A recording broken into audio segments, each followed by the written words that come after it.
Folha de Rosto, Ângela Lago, Tequila. A literatura infantil brasileira teve grandes ilustradores, teve grandes escritores, mas agora ela tem uma figura nova, que é o escritor ilustrador, o ilustrador escritor. O que essa figura traz de novo para a gente? Bem, essa figura, na verdade, historicamente, não é uma figura nova, se a gente pensar na literatura em geral, né? Nós estávamos lembrando, conversando na varanda, né, de Beatriz Potter, que é uma escritora e ilustradora inglesa, talvez do final de 1800, por aí, talvez, e que seria um grande exemplo como escritora e ilustradora de livros de imagem. Eu acho que esse fenômeno acontece com a aparição do livro de imagem. O livro de imagem é um livro que se quer narrar através das ilustrações. O texto que acompanha esse livro, ele, na verdade, faz um papel, vamos dizer assim, como em uma canção. Ele é a letra de uma música, né? O fato desse objeto ser um objeto muito experimental, ser um objeto novo, onde nós estamos nos dirigindo para um público que ainda lê mal, que está começando a ler, né? Dá tanta vontade de fazer com que essa inserção, com que esse encontro de duas linguagens se transforme em algo mais, se transforme em alguma coisa nova, que, em vez de parcerias, né, o autor faz uma parceria consigo mesmo, né? Resolve usar seus dois recursos, né? Ao mesmo tempo. Não sei se eu fui clara. Eu acho que o livro de imagem é um lugar experimental por excelência, e por isso chama autores experimentais, autores que estão nesse lugar limite, que não se consideram nem uma coisa nem outra, ou uma coisa e outra, e por isso esse fenômeno. Eu acho que também tem um lado prático, porque o ilustrador, no Brasil, não era remunerado com direitos autorais. Não sei se você sabe disso. Então, muitos ilustradores resolveram escrever o próprio texto para ter um ganho mais significativo no seu trabalho. Então, muitas pessoas que começaram apenas como ilustradores foram, pouco a pouco, desenvolvendo um texto, ou a capacidade de também escrever seu texto para um tipo de remuneração muito bom que aconteceu na época que o governo fazia grandes compras de livros infantis. O ilustrador que ficava de fora quis participar desse mercado. Então tem esse lado prático também. Você que escreve e desenha, como vê a relação entre texto e imagem? O que você pensa primeiro, texto ou imagem? Pois é. Ou junto? Ou junto. Eu acho que cada livro é um acontecimento diferente, às vezes vem uma ideia que engloba os dois, às vezes vem apenas uma ideia e, na medida que você vai trabalhando, você resolve deixar o texto para lá e faz só com imagem, ou o contrário, na medida que você está escrevendo, a necessidade de imagem começa a surgir. Então, eu acho que não tem muita regra, não. Eu para mim, mais que nada, eu acho que eu uso os dois elementos para contar a história. Que tanto a ilustração quanto o texto tem a mesma função, a função de narrar. E o objeto livro também. Eu me preocupo muito de usar o livro, a arquitetura do livro, como uma possibilidade narrativa. Então, eu sei, por exemplo, que cada vez que eu passo uma página, eu tenho um momento de suspensão na leitura, não é? Então, eu aproveito esse momento de suspensão para criar no meu texto uma pausa no momento certo, ou para criar na minha ilustração um ângulo que as 8 margens de um livro formam, né, no centro, de maneira com que a perspectiva me ajude a essa perspectiva de ângulo que a leitura tem, né? Um livro está sempre em algum ângulo, ele nunca é totalmente aberto como uma folha lisa, para ajudar na composição do meu desenho. Dá também a ideia de movimento, né? Colocar a parte mais profunda de uma rua, ou de uma perspectiva, ou de um quarto, nessa quina, de maneira a aprofundá-la mais, colocar alguma coisa que é o centro do interesse num lugar em que a passagem de página faça ele vir com mais força. No Brasil, quando que começou o livro-imagem? Olha, aqui pensando, nós traduzimos grandes livros de imagem. Juque Chico, né, do Busch, um alemão, né, que foi traduzido por Olavo Bilac. É um exemplo fantástico. Olavo Bilac colocou um pseudônimo, que eu no momento não lembro. Era um exemplo fantástico de livro de imagem, porque a história é toda narrada, é quase um quadrinhos, né? É toda narrada pela imagem.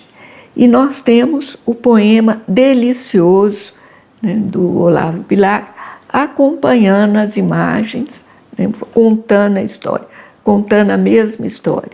É um exemplo excelente, mas não é nosso. Mas eu acredito que na medida que a gente tinha autores como ele sendo traduzidos, os nossos autores já deviam estar também trabalhando nesse sentido, né? Ou as nossas editoras, a Melhoramentos, provavelmente, que foi a editora que publicou os primeiros livros no Brasil, né? Eu me lembro, na minha infância, de livros ilustrados, mais do que livro de imagens. Eu me lembro dos irmãos Grimm, da coletânea de Andersen, de Monteiro Lobato, Monteiro Lobato é certamente um livro ilustrado e não um livro de imagem. Será que foi o Ziraldo, na própria Melhoramentos, que começou ou teve gente antes? Eu acho que teve gente antes, viu? Deve ter tido muita gente antes. Estou aqui lembrando, Bonequinha Preta, Alaide Lisboa, em Minas Gerais, nos anos 50. O Bonequinho Doce, também livro de imagem, dos anos 50, Alaide Lisboa. E é provável que haja muita coisa anterior a eles que no momento eu não me lembre. Essa interação entre palavra e imagem, ela vai mudar com o tablet e o computador? A gente pode ter um novo tipo de narrativa? Eu acho que nós vamos ter, eu espero que tenhamos, diante de uma mídia tão nova, o surgimento de alguma coisa nova. Eu espero que sim. Eu imagino que o livro de imagem tem já seu lugar e que vai continuar com seu lugar, mas que livros com experimentação, livros não, né? Aplicativos com experimentação de som e de interatividade e de imagens em movimento podem também ser um lugar de leitura, onde o texto cumpra uma função de leitura também, né? Você teve dislexia quando criança, né? Tive, sim. Isso atrapalhou ou ajudou na interação entre imagem e texto? Provavelmente ajudou, não é? Porque na medida que eu tinha dificuldade de falar, eu devia desenhar. Eu era gaga, além de trocar letras. E eu acho que a minha dislexia ainda aparece na minha fala, sobretudo quando eu estou cansada. Eu acho que me ajudou muito, porque eu tenho muito lapso por causa da dislexia. E eu trabalho com lapso. O tempo todo eu deixo ele acontecer quando eu estou escrevendo. Ele me ajuda muito. O inconsciente sempre sabe mais, né? O meu vem à tona. Então, eu trato de me apoderar disso. Você começou ilustrando ou escrevendo? Eu comecei fazendo os dois. Eu fiz 2 livros que eu escrevi e ilustrei, e corri Brasil, todas as editoras, com os 2 livros debaixo do braço, com os originais. Muito difícil conseguir a primeira editora. Afinal, consegui, e daí para frente foi mais fácil. Os livros que eu publiquei, um recebeu um prêmio, em seguida eu entrei em um concurso, João de Barro, ganhei um prêmio por um texto, e as portas, pouco a pouco, foram abrindo, numa época muito boa, que foi os anos 80, com um mercado muito aberto, muito vigoroso. Eu estou vendo hoje, né, um número grande de pessoas tão talentosas e um mercado tão ruim. Fico muito preocupada com isso, da gente deixar passar grandes talentos por causa desse momento político e econômico. Seus livros têm estilo muito variado, né? A cena de rua não tem nada a ver com o Cântico dos Cânticos. Nada a ver. Nunca consegui ser a mesma pessoa do ano passado, sabe? Sempre para mim foi uma dificuldade enorme. Quando eu começo alguma coisa nova, eu quero começar alguma coisa nova. Quero começar de zero, não quero copiar ou continuar fazendo o que já está pronto, né? E eu gostaria de poder ter tido muitos nomes para evitar essa questão tão séria no meu trabalho, que é a falta total de unidade. Talvez até possa ser a minha teoria, não ter nenhuma forma, nenhum estilo, né? Mas ter experimentado muitos. A meu favor, eu tenho para falar que uma coisa foi constante. Eu me preocupei com o objeto desde o princípio. Então, estudar essa terceira linguagem do livro, né, que é feita pela arquitetura do livro, pode ser vista no meu trabalho como um contínuo. É a única coisa que tem uma continuidade. Nem nas escolhas do tema eu fui fiel a mim mesmo.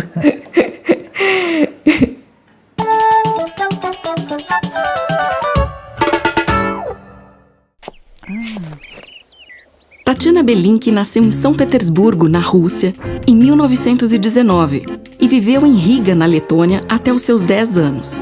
Aí veio para o Brasil. Nessa altura, já era fluente em russo, alemão e letão. Depois ainda aprenderia inglês, português e Yiddish.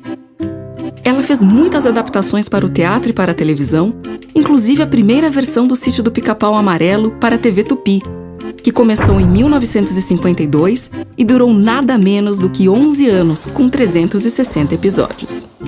Tatiana só começou a escrever seus próprios livros quando já era uma sexagenária senhora. Mesmo assim, escreveu dezenas. Juntando traduções, adaptações, memórias, poesias e contos, ela fez mais de 270 livros. Segundo Ziraldo, quem lê Tatiana Belinki pensa que uma menina escreveu aquilo. E isso é muito bom.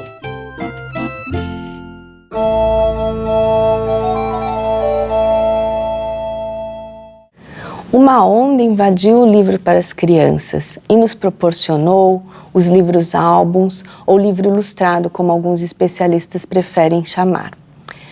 O fato é que o livro-álbum é uma amálgama entre a imagem, as palavras e o suporte do livro. E juntos eles narram histórias incríveis. Renato Morricone, um autor brasileiro, tem produzido obras belíssimas, algumas muito conhecidas, como Telefone Sem Fio, ou o maravilhoso e muito premiado Bárbaro. E é também o mais recente, O Dia da Festa. Em suas produções, Renato tem feito verdadeiros concertos polifônicos, como ele mesmo denomina os livros-álbum. O fato é que ele utiliza toda a materialidade do livro para contar suas histórias. Um bom exemplo é este livro, E a Mosca Foi para o Espaço, publicado em 2010. Nessa história, narrada de forma muito simples, Renato explora toda a materialidade do livro e nos permite viajar com uma mosca que, sem querer, entra dentro de uma bexiga e viaja pelo mundo, chegando até a Lua. E lá, a Lua, em quarto crescente, estoura a bexiga, libertando a mosca, que pode então voltar para a Terra. Só que ela viajou tanto que voltou para o outro lado do mundo. E então precisamos virar o livro, porque assim é na cultura oriental. E então a mosca chega num templo, encontra então um monge budista, e o mais surpreendente então acontece nesse final. Quem mata essa mosca? O monge ou a mão que vira a página? Os livros-álbuns podem ser um bom exemplo para a gente discutir a polêmica em torno do fim do livro impresso. No surgimento do livro digital, muito se falou do fim do livro impresso. E o livro-álbum, exatamente por explorar a materialidade do livro, por fazer essa amálgama entre a escrita, a imagem e o livro, ele demanda esse objeto. E, portanto, então, ele não funcionaria no meio digital.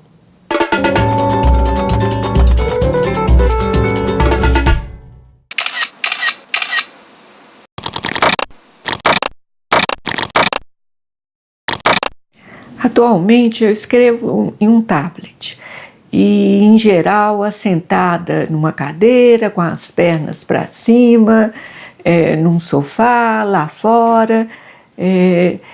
Trabalho muito confortavelmente. Vou para o computador na última hora. Assento no computador para finalizar trabalhos de ilustração, coisas assim. Às vezes uso um computador pequenininho de colo, se eu estou traduzindo, usando muito dicionário. E gosto muito de assentar nessa cadeira aqui e trabalhar por aqui mesmo e ficar menos na mesa. De manhã eu leio, eu não trabalho, passo a manhã lendo. E depois do almoço eu assento aqui no escritório e até o entardecer fico aqui quando então eu saio para uma caminhada. Agora, a rotina mesmo, o que eu faço, varia tanto. Eu acho que não tem uma rotina, porque tem momentos que eu estou escrevendo, momentos que eu estou desenhando, e se eu entusiasmo, eu vou noite adentro. Então, eu trabalho também um pouco à noite. Porque me dá um grande prazer. Talvez essa seja uma resposta. A procura da beleza, que eu acho que é um dos maiores confortos que a gente pode ter na vida, é a beleza. E eu acho que, mesmo que eu não a atinja e não consiga chegar na beleza, a própria procura já é um conforto, já é uma alegria.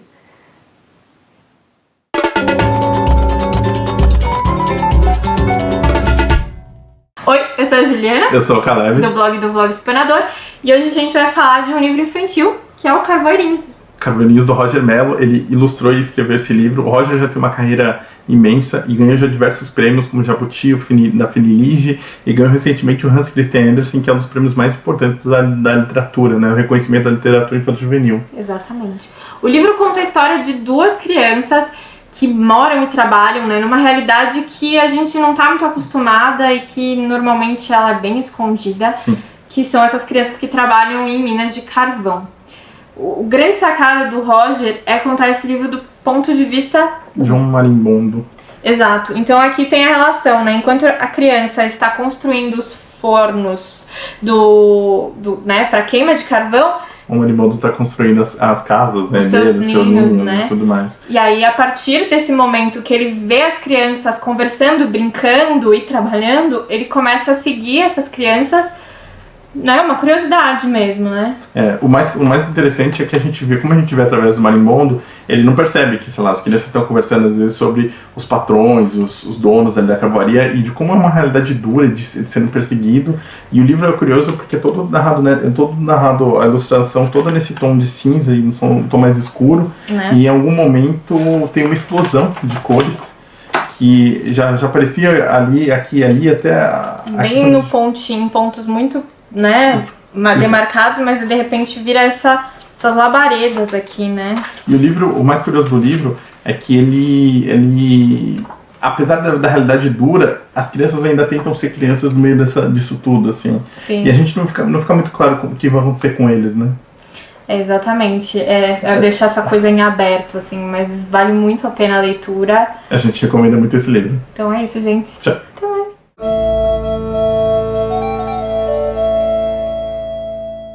Em tempos remotos, no burgo de Xanten, na Baixa Renânia, nasceu Siegfried, filho único do rei Sigmund. Ele era um belo menino de alta estatura, que cresceu e se tornou um jovem de força e destreza extraordinárias, que ultrapassavam até sua beleza física. O rei, seu pai, tinha grande orgulho dele e ficou triste quando Siegfried, ainda adolescente, decidiu partir pelo mundo, para provar a si mesmo e a todos que era digno de ser um cavaleiro e de herdar o trono paterno.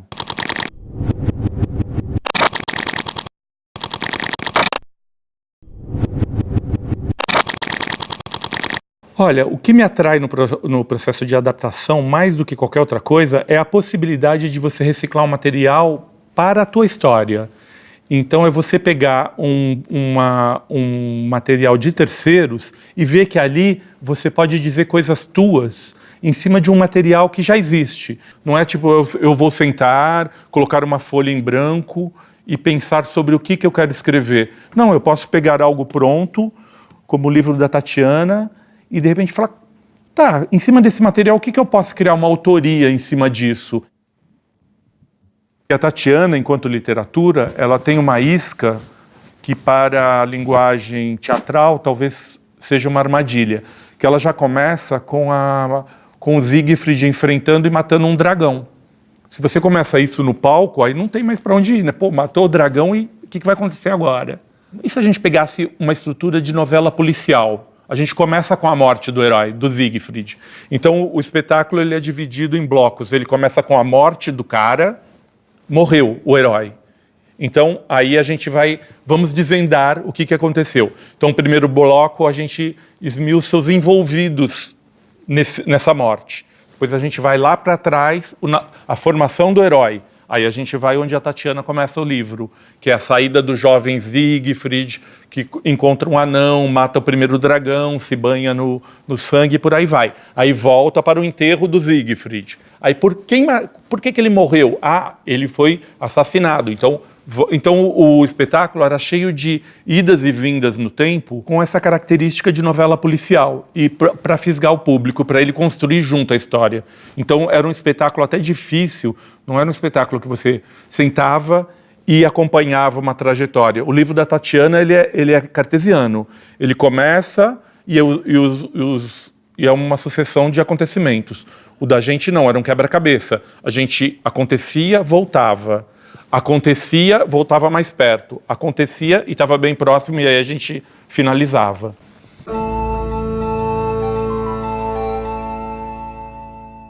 Eu vou sugerir um livro do Maurice Sendak, Onde Vivem os Monstros. Todo mundo dá essa mesma sugestão, mas existe um motivo. Realmente o livro ensina tudo. Ele mostra o momento exato que você deve cortar o seu texto para ele ganhar mais vitalidade, como dividir texto e imagem pela página, como usar, se apoderar desse objeto livro, fazendo que, por exemplo, ele mesmo cresça enquanto as margens diminuem e volta a diminuir na hora da sensatez. Ele vai nos dar tantas dicas que realmente vale a pena repetir que é um livro necessário na formação dos autores e ilustradores.